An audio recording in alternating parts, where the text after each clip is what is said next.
प्यारे विद्यार्थियों, एक बार फिर आप सबको उज्जवल भविष्य की हार्दिक शुभकामनाओं के साथ एक महत्वपूर्ण वीडियो जो कि उन विद्यार्थियों के लिए काफ़ी मददगार साबित होगा जो 12वीं कक्षा में बायोलॉजी लेकर के अपना आगे भविष्य और करियर बनाना चाहते हैं। तो जो बायोलॉजी के स्टूडेंट्स होते हैं 10+2 में, उनकी सबसे बड़ी महत्वाकांक्षा होती है मेडिकल फील्ड में MBBS करके अपना करियर और भविष्य बनाने की। ये बहुत अच्छा उद्देश्य है जिसमें कि कोई विवाद नहीं है। इन स्टूडेंट्स के लिए MBBS सबसे बेहतरीन कोर्स इसलिए है, सबसे ज़्यादा पॉपुलर इसलिए है क्योंकि MBBS के बाद बाकी शाखाएं इतनी ज़्यादा हैं कि बहुत सारे ब्रांचेस आ जाते हैं स्पेशलिटी के। तो यहाँ पर हमने बताया कि मेडिकल फील्ड में एलोपैथी की डिग्री के जो अंडर ग्रेजुएट कोर्सेज होते हैं, स्नातक कोर्सेज, उसमें MBBS और BDS। MBBS की सबसे ज़्यादा लोकप्रियता इसलिए है स्टूडेंट्स में क्योंकि इसके बाद पोस्ट ग्रेजुएशन करके इसकी बहुत सारी शाखाएं हैं, जैसे कि MD in medicine, MS in surgery या पोस्ट ग्रेजुएट डिप्लोमा, और इसके बाद बहुत सारे सुपर स्पेशलिटी की ब्रांचें जिनमें कि MD के बाद DM या MS के बाद MCH करके सुपर स्पेशलिस्ट डॉक्टर बन सकते हैं। तो इसलिए मोस्ट पॉपुलर रहा स्टूडेंट्स के बीच में, और इमरजेंसी कंट्रोल सिस्टम में सबसे ज़्यादा सक्सेसफुल यही एलोपैथी रही है, इसलिए इसकी पॉपुलैरिटी ज़्यादा हो पाई देश और दुनिया में। लेकिन एक बात बता दें कि यहाँ पर कई तरह के डिग्री और डिप्लोमा कोर्स हम आपको बताएंगे, जिसमें से कई आप पहले से जानते भी होंगे और कुछ नहीं भी जानते होंगे।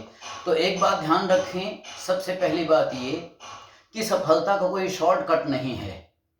बिना कठिन लगन और परिश्रम के और उसको एंजॉय करते हुए, मुस्कुराते हुए जब आप अपने लक्ष्य की तरफ बढ़ेंगे तो आपका सफ़र आसान होगा और काफ़ी रुचिकर यानी इंटरेस्टिंग बनेगा। पहली बात, there is no any shortcut for the success. Number 2 कि मेहनत जो होती है वो कभी बेकार नहीं जाती, उसका परिणाम अवश्य मिलता है सही समय पर। नंबर 3 कि डिग्री या डिप्लोमा हासिल कर लेना ये कोई बहुत बड़ी बात नहीं है। बड़ी बात ये है कि आप इन डिग्री या डिप्लोमा को कितने अच्छे इंस्टीट्यूट से हासिल करते हैं, क्योंकि आज प्रोफेशनल एजुकेशन का इतना ज़्यादा कॉमर्शियलाइजेशन है यानी व्यावसायीकरण है कि लगभग हर डिग्री और डिप्लोमा कोर्स के जो है ना इंस्टीट्यूट खुले हुए हैं। तो डिपेंड ये करता है कि आपने कौन सी डिग्री या डिप्लोमा कितने अच्छे इंस्टीट्यूट से किया हुआ है, इसका जरूर ध्यान रखना पड़ेगा। और अच्छे इंस्टीट्यूट की परिभाषाएं बिल्कुल क्लियर कट हैं। अच्छे इंस्टीट्यूट का मतलब जिसकी प्रतिष्ठा बहुत अच्छी रही हो, और बहुत अच्छी प्रतिष्ठा का क्या मतलब है कि वहाँ पर पढ़ाने वाले जो फैकल्टी मेंबर हैं बहुत विद्वान होते हैं और बहुत अनुभवी होते हैं। नंबर 2 की ये प्रैक्टिकल डिग्रीज हैं, तो यहाँ पर जो आपको किताबी और क्लासरूम का ज्ञान वहाँ के प्रोफेसर देते हैं, इसके अलावा आपको काम सीखने का स्किल जो होता है उसका भी माहौल अच्छा मिलना चाहिए इन प्रोफेशनल कॉलेजेस में। जैसे मेडिकल कॉलेज है तो वहाँ के वार्ड्स, हॉस्पिटल, पेशेंट्स और इन सब में ट्रीटमेंट करना कितना अच्छा आप सीख सकते हैं, और इनके पीछे आपके जो प्रोफेसर्स होंगे उनकी टीचिंग की कितनी अच्छी व्यवस्थाएँ हैं, इन सब पे डिपेंड करता है कि इंस्टीट्यूट कितना अच्छा होगा। तो इंस्टीट्यूट बहुत मैटर करता है कि आपने कहाँ से कोई डिग्री या डिप्लोमा कोर्स किया है। अब जैसे हमने बताया कि MBBS करके आप जो है ना अच्छे फिजिशियन या सर्जन बन सकते हैं, लेकिन एक और course BDS, bachelor dental surgery, ये भी करके एक अच्छे सर्जन आप बन सकते हैं। BDS के बाद MDS अगर ओरल एंड मैक्सिलोफेशियल सर्जरी में कर लिए, कि जैसे कि अच्छे इंस्टीट्यूट एम्स में MDS करवाया जाता है, कुछ ब्रांचेस में king George medical university Lucknow वहाँ करवाई जाती है, तो BDS करने के बाद भी अच्छा सर्जन बनने का एक तरीका मिल सकता है। लेकिन अगर आप ये कर लिए तो फिर यही बात होगी कि भाई ओरल डेंटल मैक्सिलोफेशियल ही आप जो है ना ये एक स्पेशलिस्ट बन जाते हैं। लेकिन MBBS कर लिए तो और भी कई तरह की ब्रांचेस में जाने की पॉसिबिलिटी है, इसलिए उसकी लोकप्रियता थोड़ी ज़्यादा है। अब ये नहीं सोचना है कि भाई MBBS करेंगे फिर MD या MS करेंगे या फिर सुपर स्पेशलिटी में जाएंगे, कितनी लंबी पढ़ाई, ऐसा नहीं सोचना है, क्योंकि सिर्फ 4 साल होते हैं जबकि पैसे नहीं मिलते हैं। उसके बाद इंटर्नशिप में आते ही आप प्रोफेशनल हो जाते हो, इंटर्नशिप में आते ही स्टाइपेंड मिलने लगता है। फिर पोस्ट ग्रेजुएट MD, MS या MDS में जाएं तो अच्छी खासी सैलरी स्टाइपेंड के रूप में सरकार आपको देती है। तो उसके बाद जो 4 साल के बाद आप जो करते हो वहाँ पर पढ़ाई, डिग्री, नॉलेज, इन सब के साथ साथ अच्छी खासी सैलरी भी सरकार की तरफ से मिलती है आपको पढ़ाई और डिग्री के साथ साथ। इसलिए ये नहीं सोचना है कि इतनी लंबी पढ़ाई है।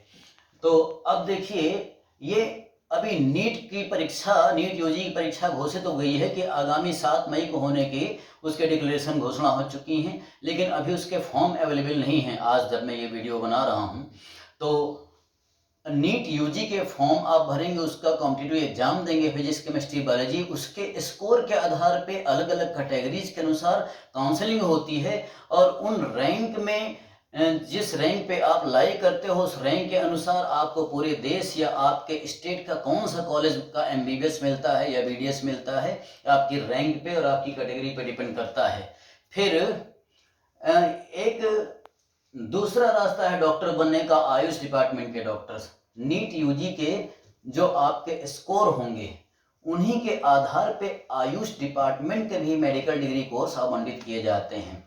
तो नीट यूजी के एग्जाम के साथ साथ आप पता करें, अगर आप उत्तर प्रदेश के हैं तो उत्तर प्रदेश सरकार की तरफ से आयुष के भी फॉर्म निकाले जाते हैं, तो उसमें भी रजिस्ट्रेशन कर लें आप। तो नीट यूजी के स्कोर के अनुसार जो उत्तर प्रदेश के सरकारी आयुष कॉलेजेज हैं, जैसे कि राजकीय आयुर्वेदिक कॉलेज लखनऊ बहुत रेपुटेड है, ऐसे होम्योपैथी कॉलेज, तो bachelor of Ayurveda medicine and surgery BAMS, bachelor of homeopathy medicine and surgery, bachelor of यूनानी मेडिसिन एंड सर्जरी, इन सब के कॉलेजेस में एडमिशन पाने के लिए अलग से आयुष का फॉर्म भरेंगे, और नीट यूजी में अच्छे स्कोर आपके रहेंगे तभी इनमें कोर्स आपको आवंटित होंगे, और इनकी भी पढ़ाई उतनी ही होती है जितनी कि MBBS की होती है, और ये करने के बाद ही पोस्ट ग्रेजुएशन के कोर्सेज यानी MD और MS कोर्सेज इनमें भी अवेलेबल होते हैं। एक पेशेंट को अपनी बीमारी का इलाज चाहिए होता है, आराम चाहिए होता है, और अगर कोई एक होम्योपैथी का डॉक्टर या कोई आयुर्वेद का डॉक्टर अपनी दवाई से, अपने ज्ञान से, अपने स्किल से किसी पेशेंट की कोई भी परेशानी या लंबी बीमारी को ठीक कर देता है, तो उस पेशेंट की निगाह में उस डॉक्टर का बहुत महत्व होगा। उसे इससे मतलब नहीं है कि किसी ने डिग्री MD करके ठीक किया है या आयुर्वेद की डिग्री MD करके ठीक किया हुआ है। तो कई ऐसे केसेज होते हैं जहाँ पर कि होम्योपैथी या आयुर्वेद या यूनानी की दवाई से कोई पेशेंट ठीक हो जाते हैं, जो कि पिछले कई महीनों से एलोपैथी के ट्रीटमेंट से उन्हें आराम नहीं मिला होता है। ऐसे भी कुछ केसेस सुनने में आते हैं। तो बस ज्ञान अच्छा होना चाहिए, आपकी पकड़ अच्छी होनी चाहिए। हर डॉक्टर अपने अपने फील्ड में महारत हासिल करके अपने पेशेंट का इलाज कर सकते हैं।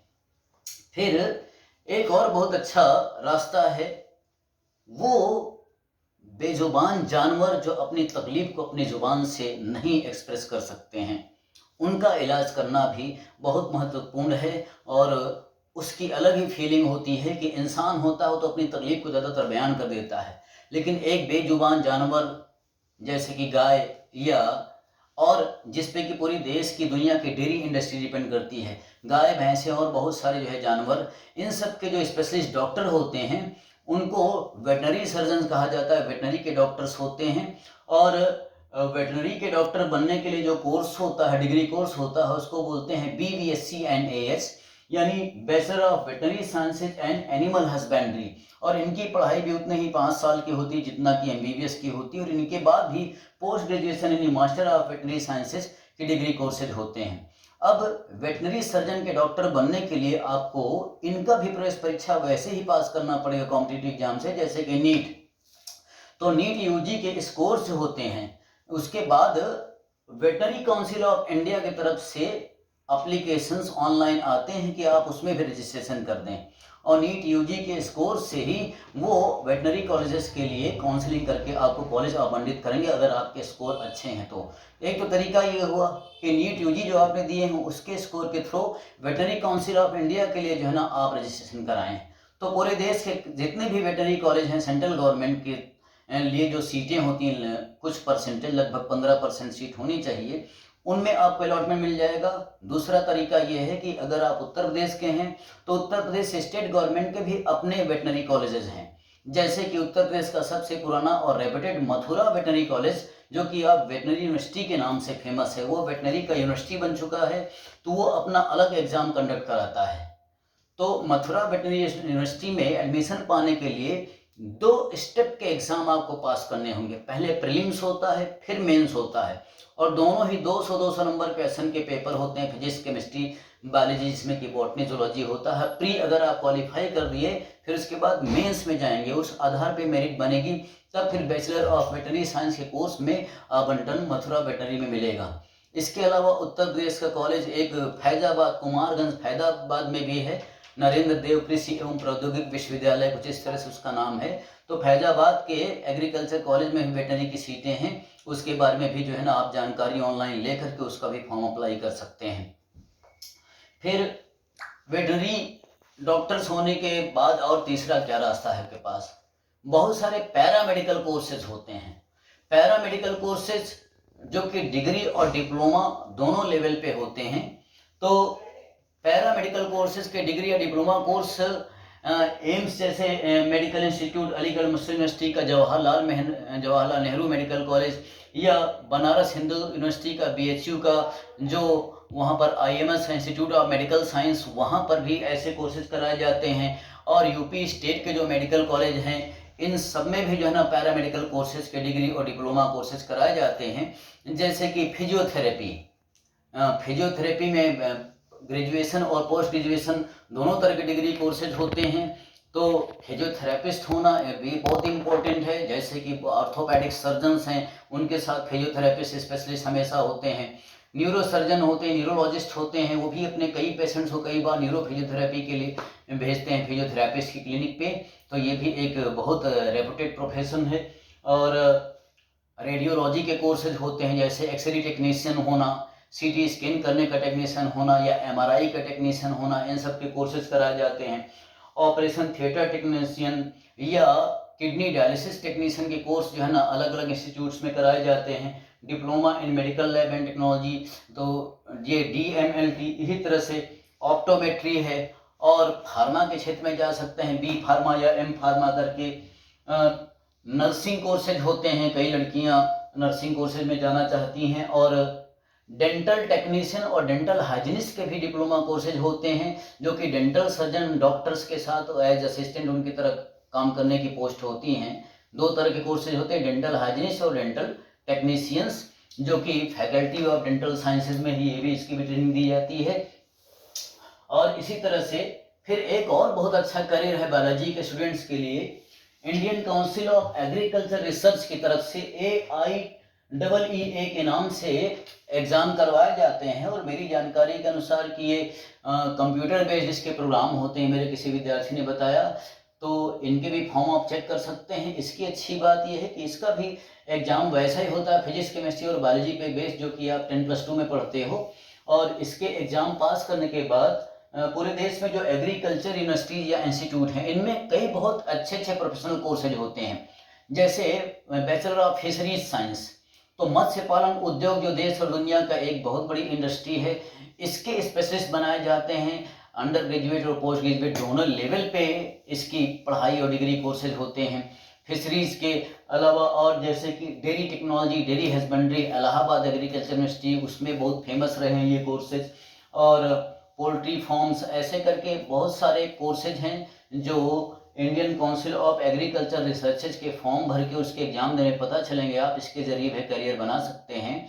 तो मैंने बताया कि सबसे पहला जो ऑप्शन होता है, एम्बिशन होता है स्टूडेंट का, कि वो MBBS करके किसी भी अच्छी फील्ड के बड़े फिजिशियन या सर्जन बनना चाहते हैं, बहुत अच्छी बात है। लेकिन कुछ स्टूडेंट्स होते हैं जो ऐसा एक्सप्रेस करते हैं किसी वजह से उन्होंने कई बार कोशिश किया, उनका MBBS में सिलेक्शन नहीं हो पाया, या उनकी परिस्थितियां कुछ ऐसी हैं कि अब वो आगे और तैयारी नहीं कर सकते हैं। सबकी अपनी अपनी व्यक्तिगत वजहें हो सकती हैं, जिस पे चर्चा करने का कोई खास मतलब नहीं है। तो अगर आप किसी भी वजह से MBBS के लिए आगे तैयारी नहीं कर सकते हैं, तो और क्या रास्ते हैं? वो सारे रास्ते यहाँ पर हैं, जिनके ज़रिए जो है ना आप एक अच्छी एजुकेशन के साथ अच्छी कॉमर्शियल डिपेंडेंट लाइफ, अपने सेल्फ डिपेंडेंट हो सकते हैं, और एक प्रतिष्ठित जीवन, अच्छी आमदनी के साथ और ईमानदारी के साथ, प्रतिष्ठा के साथ अपना जीवन यापन कर सकते हैं, और समाज की सेवा भी कर सकते हैं।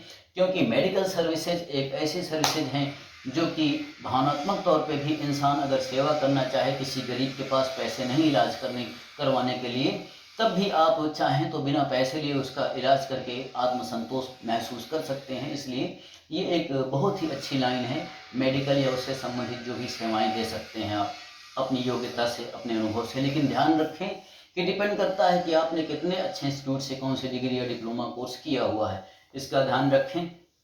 और अभी लगभग 3 महीने बाकी हैं नीट का एग्ज़ाम होने में। तो इसलिए अगर पिछले दिनों में कुछ लापरवाहियाँ हुई भी हैं तो उसको भूल जाइए। वो पुरानी कहावत कि सुबह का भूला अगर शाम को वापस घर पे आ जाता है तो उसको भूला नहीं कहते हैं। अभी भी खूब मन लगा करके पढ़िए और जैसे जैसे एग्ज़ाम नज़दीक आएँ तो ये मत सोचना कि अब कितने दिन बचे हैं एग्ज़ाम के। जब एग्ज़ाम के पहले 1 हफ्ते बचे हों तो ऐसा नहीं सोचना है कि अब सिर्फ एग्ज़ाम के लिए 1 हफ्ते ही बचे हैं। ये सोचना है कि पीछे कितने सारे महीने हम पढ़ चुके हैं। तो जो बच्चे 11th में पढ़े, 12th में पढ़े, आप सोचोगे भाई पूरा 1 साल हमने 11th में पढ़ा, 1 साल 12th में पढ़ा, कुछ ड्रॉपर बैच के होते हैं, फिर हमने ड्रॉप करके पढ़ा, तो इतने महीने हम पढ़ चुके हैं तो ज़रूर हमारे दिमाग में ज्ञान होगा, अनुभव होगा, कॉन्फिडेंस होगा। ये सोचना है, ये नहीं सोचना कि इतने कम दिन बचे हैं। क्या सोचना है कि हम इतने ज़्यादा दिनों से पढ़ रहे हैं, इसलिए हमारे अंदर कुछ तो ऐसा ज्ञान आ ही चुका होगा कि हमको सफलता दिलाएगा। मुझे उम्मीद है कि इन तमाम सकारात्मक सोचों के साथ आप अपना अच्छा काम करेंगे और जीवन में सफल होंगे। बहुत बहुत शुभकामनाएं एक बार फिर से। Wish you all the best my friends. Thank you very much.